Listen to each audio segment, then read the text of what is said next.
There are, of course, people who find it difficult to remember anything, perhaps because of a brain injury or illness, but also some people who find it impossible to forget anything at all. They keep all their memories in their head.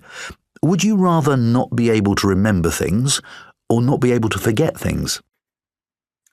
If I had a choice, I think I would not forget.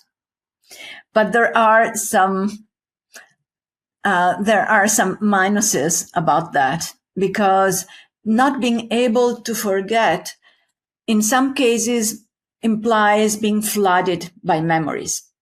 So really not being able to manage the content of your memory in a way that is useful for us, or that is useful for me right now. As I said, actually memory is something that we need because it helps us negotiate life and have our own identity and reach our goals also, and know what's going to happen in the future to us.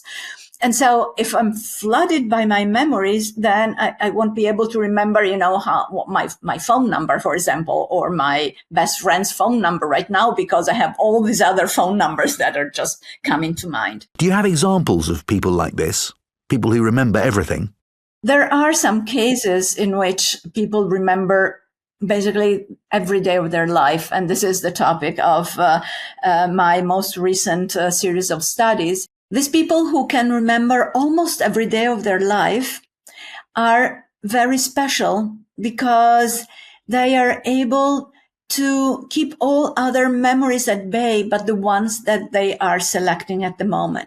So, for example, if I give them a date, what they do, they just open a window and they are able to see the day.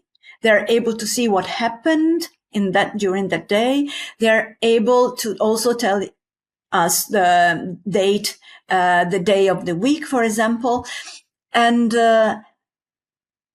they're able to scan the elements visually. So they start from, for example, what they did in the morning, what happened in the morning, with whom they spoke in the morning, and then so on and so forth, what they ate for lunch, what happened in the afternoon, what happened in the evening, if there were any shows on TV, who were the actors on the shows on TV, and so on and so forth. They can move forward and they can tell you what happened the day after, and so on and so on and so forth. And then they can close that window and they just go back to their normal life. And so they're really able to keep their memories at bay, and their memories do not flood them at all. And they live very successful lives.